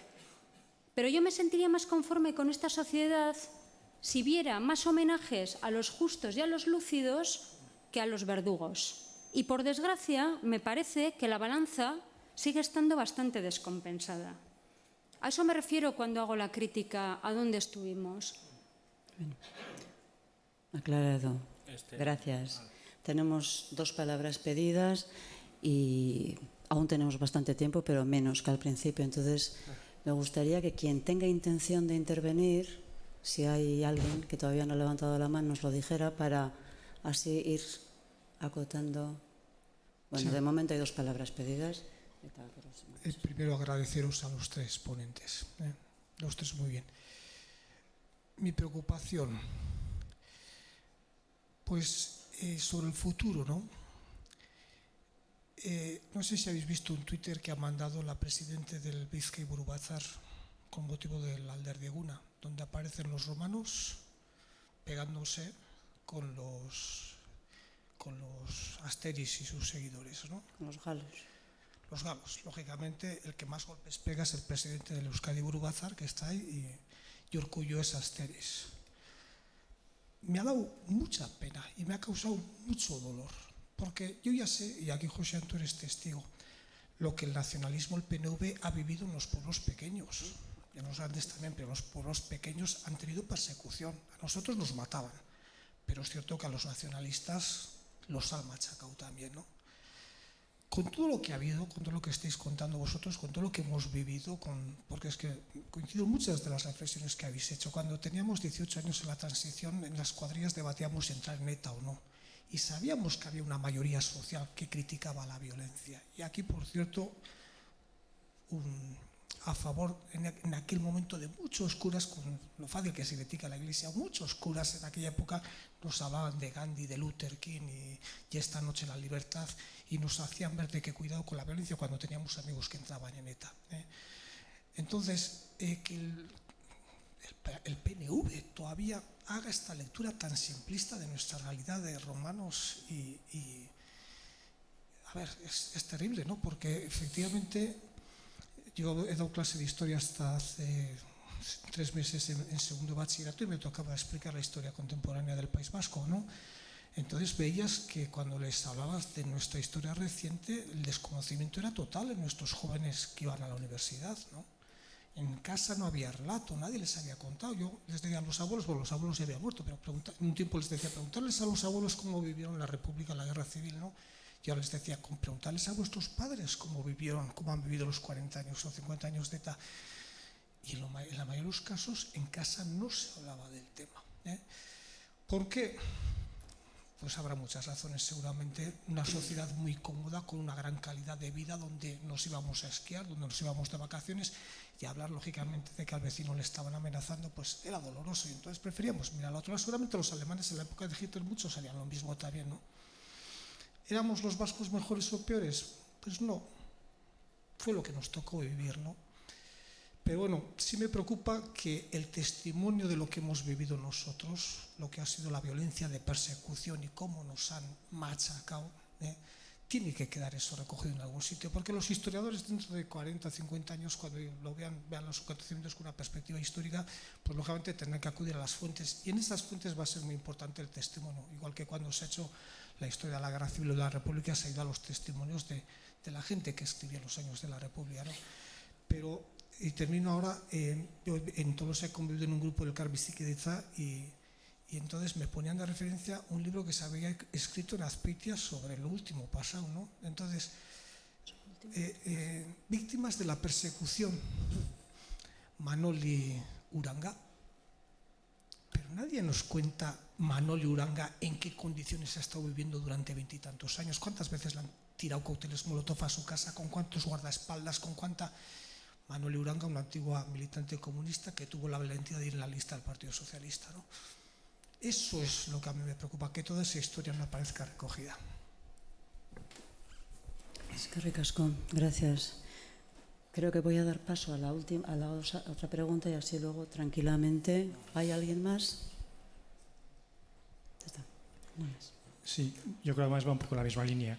Josan ha dicho una frase que me gustaría si puede desarrollarla un poco más, lo de que es un error dejar la memoria en manos de la historia, que yo creo que va un poco también al hilo, es decir, porque yo también a veces percibo, como a veces leo cosas que evidentemente lo hacen personas que pueden tener el título de historiadores, pero tenemos el caer en el error de seguir justificando las posiciones que tuvimos durante la violencia, durante el terrorismo, y que eso ahora pues se sigue manteniendo en la misma tesis de intentar verlo desde la perspectiva, intentando justificar esas posiciones. Y yo creo que al final el valor, sobre todo ahora, porque no ha pasado tanto tiempo, es decir, lo que tenemos que dedicarnos ahora es realmente, que igual se une igual a lo que decía Lourdes, es decir, salvar la verdad, es decir, contar lo que ha sucedido, simplemente eso, contar lo que ha sucedido. Probablemente luego después vengan las reinterpretaciones, lo que sea, pero contar lo que ha sucedido por la gente que lo ha sufrido, porque es la primera fuente, ¿no? Es decir, utilizar y aprovechar al máximo esas primeras fuentes antes de empezar a hacer, no sé, si ese tipo de historias a veces, ¿no? Yo... Sí, azkeneko zu aipatu zaituztelako horixe esatean ninduan. Lo primero, a mí hay mucha gente que me habla de miedo. Yo tengo micro relatos o micro experiencias, me han sido contadas a lo largo de 8 años, sobre todo de 4, de muchas tortas en un ayuntamiento. Mucha gente me ha hablado de miedo. Nosotros nos juntábamos, las concentraciones, como mucho 20 personas, y mucha gente me hablaba de miedo, pero había gente que no iba a la concentración, iba a la expresión pública del rechazo a la violencia, pero estaba peleando en el consejo escolar, o estaba peleando en la escuela, o en la calle, en la conversación en la pescadería o en la panadería, estaba por lo menos poniendo en solfa el discurso dominante. Y como me había convertido un poquito en lo que los laclauistas llaman significante vacío, es decir, el referente por el que todos se pegaban en aquel momento, no decía, oye, no, ¿qué opinas de tal? No, es que Recondo tal, ¿no? Entonces, ahí había un elemento, ahí había una referencia para contabilizar la oposición, y esa oposición llegaba hasta los comercios. Yo eso lo he visto, lo he vivido en la calle. Pero eso no trasciende. Yo lo que miedo. me refiero Sí, pero es que, mira, el estudio de Foronda, que estoy de acuerdo en el 99% de las cosas que dice, el estudio que realizaron hace unos años, encargado por el gobierno vasco, dice, habría que hacer, aquí falta un estudio de microsociología. Efectivamente. Es que si contabilizamos la gente que va a las manifestaciones, hay que oír a los de Foronda ahora decir que la reacción social empieza después del pacto de Lizarra. Hay que oír decir, cuando había unas décadas, o hay que oír discutir, es que la manifestación de octubre del 78, esa no fue contra ETA. Bueno, oye, los que estuvimos recibiendo allí pedradas por parte de la izquierda abertzale, ¿qué estamos haciendo? Estábamos haciendo el Canelo. que aquí han pasado muchas cosas. Aquí se han incorporado a la protesta, al rechazo social contra el terrorismo, la gente por oleadas. Yo los acepto a todos. El que se ha incorporado antes de ayer también. Los acepto a todos. Me parece que lo importante es crear ese espíritu colectivo. Todorov distingue entre memoria literal y memoria ejemplar. Yo cuando aquí he hablado de memoria me refiero a la memoria ejemplar, a la que, hombre, la literalidad de todas las memorias, con la cantidad de sufrimientos y daños que se han producido en este país, es imposible que la desarrolle ni Gogoan ni nosotros. Nosotros tenemos que ir a la ejemplaridad, que es lo que tú llamas verdad. Que es lo que tú llamas verdad, que es, oye, que aquí se ha asesinado, que matar a una persona es matar a una persona, no es defender una ideología. Eso es para mí la verdad, o eso es para mí la memoria, eso es para mí la memoria. Si quieres, quito lo de relato, a mí me da igual. Esa memoria tiene que tener una expresión narrativa, tiene que configurarse como un discurso, si no, no hay manera de que llegue, ¿no? Eso por una parte. Y luego, otra de las cosas que decías es el tema de las paz por presos. Miren, siguiendo con el hilo conductor de en qué se ha movido y en qué no se ha movido la sociedad. La última gran encuesta que se ha hecho sobre este tema es el Deustobarómetro. El Deustobarómetro se le pregunta por el tema de paz y convivencia y la inmensísima mayoría dice que eso de paz por presos naranjas de la China. Dice que no. Con lo cual, para mí, lo que demuestra es que si esa muestra es representativa del conjunto de la sociedad vasca, yo creo que la representación más genuina es otra, es la político-electoral. Pero si esa es una muestra que aceptamos como representativa del conjunto de la sociedad vasca, tenemos que pensar dos cosas. Una, que no aceptan el planteamiento de Sortu, cosa que Sortu también ha detectado. Y segundo, que la sociedad vasca, la mayoría, no está olvidada, no está en esta reunión. Pero si se opone al paz por presos es porque no se olvida, porque no se ha olvidado. Y ahí está el humus donde las asociaciones memorialistas tienen que trabajar. Ese es el humus donde se tiene que trabajar. Por eso digo una interpretación generosa. A lo que decía Jesús, a ver, yo entiendo que la historia bueno, hay historiadores para todo, hay escuelas diferentes, pero la historia no dota de contenido moral a la verdad histórica, diríamos. Yo no quiero inventarme. Para hacer la memoria creo que sería, no sería, por eso he dicho que no se habla de construir, que es preferible reconstruir, que ese pasado existe, que no tenemos que ejercer aquí de manipuladores de nada. La historia, los historiadores ahora harán un trabajo, están en ello, los del Centro Memorial Víctimas del Terrorismo, a ver qué sale. A mí ya unas de las cosas que publican no me gustan nada. Creo que son discutibles. Hace falta foros en los que se discutan cosas como este de la movilización. A mí me parece que hay que discutirlo sobre bases reales, también de verdad histórica. No aceptar y repetir tópicos que van a resultar a la postre dañinos para la extensión de una política, de un discurso sobre la memoria. Nosotros lo que debemos de pretender es impregnar a la sociedad vasca un espíritu colectivo con esta idea de la memoria, en la línea que ha dicho Lourdes Pérez, pero si empezamos a atizar el espíritu colectivo, entonces sí que no vamos a conseguir nada. Es mejor que cerremos, desde luego. Yo no quiero abundar, No, bueno, Lourdes, sí. nos quedan un par de minutos a cada uno. No, pero os tengo un par de minutos porque nos van a cerrar a menos cuarto, tenemos que levantar el ala. Si hay alguien más que tenga alguna pregunta muy rápida. ETA casi se nos murió en la cama, como Franco. No es así. Perdón por la... Es que mató más en democracia que en el franquismo. Es que duró hasta 2011, que es que 2011 es anteayer. Es anteayer y dejó las armas hace 2 años. O sea, es anteayer. O sea, si realmente aquí hubiera habido un músculo colectivo verdaderamente armado contra los que mataban, hubiera acabado antes. Yo no digo que no existieran cada uno en su área ciertos compromisos, pero eso no se visualizó colectivamente, o se visualizó colectivamente muy tarde, muy tarde. Y si nos hubiéramos puesto todos delante de los ayuntamientos a decir no pasarán, y a nuestros concejales, aunque no sean de mi bando, no los matan y no los amenazan, no hubiera pasado lo que pasó. Pero es que aquí hubo gente que, como el vecino de abajo era un concejal amenazado, le pedía que se fuera del portal. Eso ha pasado.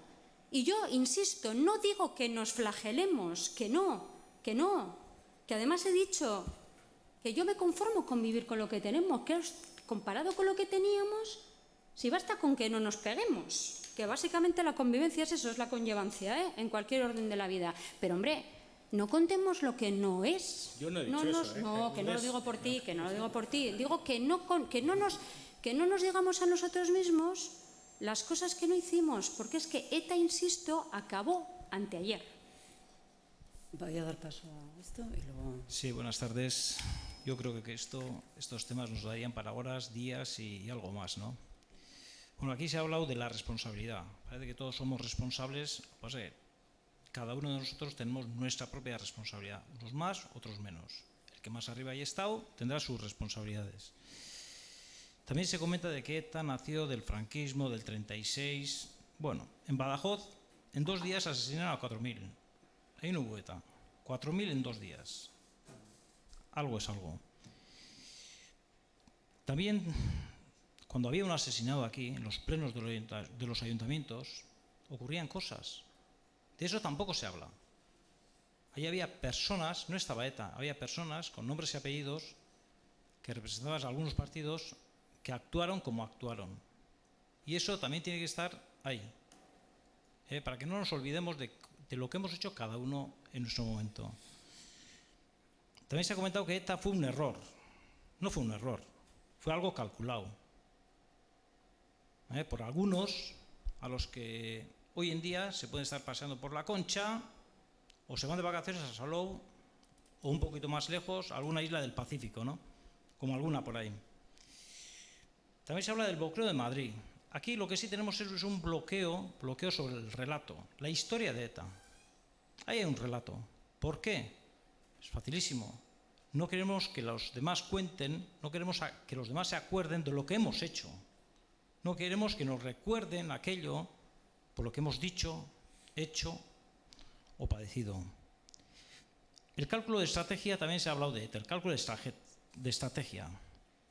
Parece que aquí el que ha virado el barco del transatlántico ha sido Arnaldo Otegi. Igual le habrá ayudado Jesús Eguiguren o alguno más. O sea, él es el que ha girado, no nadie más, solo él.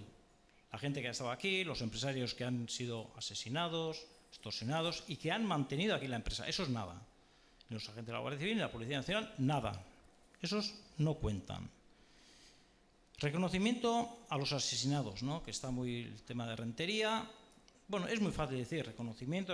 Hay que ir un poquito más allá, ¿no? ¿Por qué les han asesinado? El por qué. ¿Condenamos esos asesinatos, sí o no? Claro, es muy fácil estar detrás de la pancarta. Sí, hemos venido, sí, reconocimiento, sí. Pero hay que decir, ¿se condena? ¿No se condena? ¿Qué opinamos de esto? Eso nada, eso lo pasamos por... Luego está la idea y el programa de ETA. Yo creo que la historia habría que escribirla y tendríamos que meternos un poquito más en el fondo, ¿no? No solamente en esa gente que ha secuestrado o asesinado, un poquito más allá. ¿Dónde están los adoctrinadores y tal, no? Porque hay esto que decía, para entender el proceso de adoctrinamiento es indispensable comprender el papel del reclutador. ¿Dónde está esa estrategia? Porque ahí los militantes que mataban, pues independencia, no sé qué, sí, pero ¿independencia para qué? ¿Qué estrategia había ahí y qué personas estaban ahí detrás? Porque cuando hablamos de ETA o de quien sea, estamos hablando de personas, de gente con nombres y apellidos. también en Cataluña cuando fue la Guardia Civil y tal, que decían a por ellos y tal, el 9 de octubre, ¿no? Dicen, joder, todos alarmados. Pues y aquí hemos padecido el ETA mátalos. O sea, luego también se ha comentado lo de nosotros y ellos, ¿no? A mí esta fórmula no me gusta. Nosotros los aversales y los otros no, ¿no? Ahí habría que explicar lo que cada uno entiende por aversale. Yo creo que aversal es el que quiere lo mejor para su patria, pero eso no tiene por qué ser ni independentista ni nada. Pero bueno, ahí hacemos, ¿no? Yo aversale y tú no. Yo creo que eso habría que matizar y quitar del esquema. Hoy tenemos en Berria, en el diario Berria, parece que nuestro amigo Marcelo Otamendi se ha dado cuenta ahora y dice, terroristak badauzkagu terroristak. O sea, se ha dado cuenta ahora de que hay terroristas. Se refiere a los del CDR, pero nunca lo ha dicho así cuando los hemos tenido aquí. Eso parece ser que... Y el mensaje de ETA siempre ha sido el miedo, el contus. Tú puedes, si hablas en alto, donde sea, cuidado, que te puede pasar alto. Entonces la gente se calla. Y luego yo creo que hay una cosa importante, para mí por lo menos, es el ambiente que ha habido para que la gente entre ahí. El adoctrinamiento, los versos, los cánticos, toda esa aura que unos lo han organizado perfectamente para que la gente entre, asesine, secuestre, lo que sea, luego le hacemos un homenaje y todos contentos. Referente a Arnaldo Otegi, que es el coordinador general de Bildu, ¿no? que es el que ha girado el transatlántico, dice... Habría que leer lo que dijo en los funerales de Olaya Castresana. 22 años, pum, y se fue. Los debería recordar, nada más. Mila esker, gracias por esta prolija intervención. Nos queda un minuto y como te he hecho antes txanda pasa, Joseba, le voy a dar la palabra última, porque se ha quedado sin la última intervención. Bueno, yo brevemente, una de las cosas que ya lo he comentado antes, a mí me preocupan y es a veces lo que más de forma habitual veo es el asunto de la compensación, ¿no? Y digo compensación porque, por ejemplo, el Foro Social, una de las últimas cosas que hizo es juntar al hijo de un preso de ETA que falleció en la cárcel con una víctima de ETA, ¿no? Y hay muertes que nunca tenían que haber ocurrido, y hay ausencias que nunca tenían que haber estado ausentes, pero eso no les convierte en víctimas. Es decir, un preso que muere haciendo deporte en la cárcel no es una víctima, ¿no? Y creo que es uno de los principales problemas que está apareciendo, porque el ejercicio de la compensación en realidad nos descubre nuestra crueldad, en nuestra incapacidad de solidarizarnos sin matices, sin peros.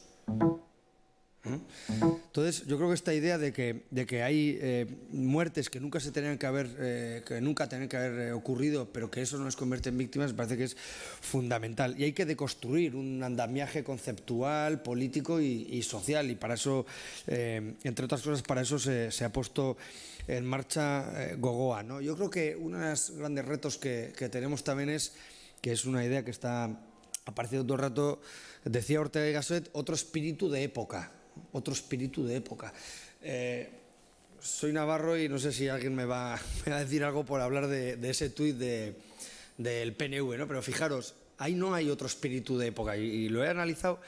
En la parte española hay 4 partidos, en la parte vasca solo 1. Es decir, la parte española representa a Abascal, Rivera, Casado y Pedro Sánchez. La parte vasca solo el PNV, ¿no? Ahí no hay otro espíritu de época, ¿no? Esas ideas las hemos visto muchísimas veces, ¿no? Sentido de propiedad. Yo soy la sociedad. Yo soy la voz autorizada para representarte, ¿no? Bueno, en todo caso, yo creo que ya para terminar con algo positivo, yo sí que creo que hay una sociedad, yo estoy de acuerdo con lo que habéis comentado, ¿no? Hay una sociedad que hoy se enfrenta a las ideas que ejerció ETA, con las que ejerció ETA. Pero en verano, por ejemplo, ha habido una respuesta social, política, institucional fuertísima contra los homenajes. Yo creo que eso es positivo. Y ha hecho virar y reflexionar, aunque sea de forma limitada, pero les ha hecho reflexionar, ¿no? Es decir, hay una preocupación sobre cómo hacer este tipo de cosas, ¿no? a mi juicio, la solución ha sido limitada, pero hay una preocupación y se da fundamentalmente porque hay una presión social, ¿no? Yo creo que ahí no solo las nuevas generaciones, sino que creo que el conjunto de la sociedad pues tiene mimbres suficientes como para trabajar ese otro espíritu de época. Ahí es algo, ya con esto termino, que solemos comentar en las reuniones de Gogoan. Yo no era de Gesto por la Paz, desgraciadamente, pero sí que veo ahora que Gogoan ha llenado un hueco que existía. No solo un hueco mediático, sino que un hueco social. O sea, yo me muevo en un ambiente muy pequeño que es el de Pamplona, ¿no? Pero sí que he visto gente que decía, bueno, pues menos mal que decís cosas, que hacéis cosas, que os enfrentáis a esa idea de paz por presos, que planteáis otra forma de entender el relato, ¿no? Y eso es por algo, ¿no? Eso es por algo también. Después de esta andanada propagandística, ¿qué más puedo añadir? Recordaos que es la parte prosaica, lo de colaborar económicamente, si podéis, en la campaña, lo de los ordenadores que estarán para ayudaros y ojalá, ia ba, segitzen dugun gauza hauetaz, hizketan, guk, gehiagok, sakonago, ojalá sigamos profundizando, verbalizando, encontrándonos. Mila esker.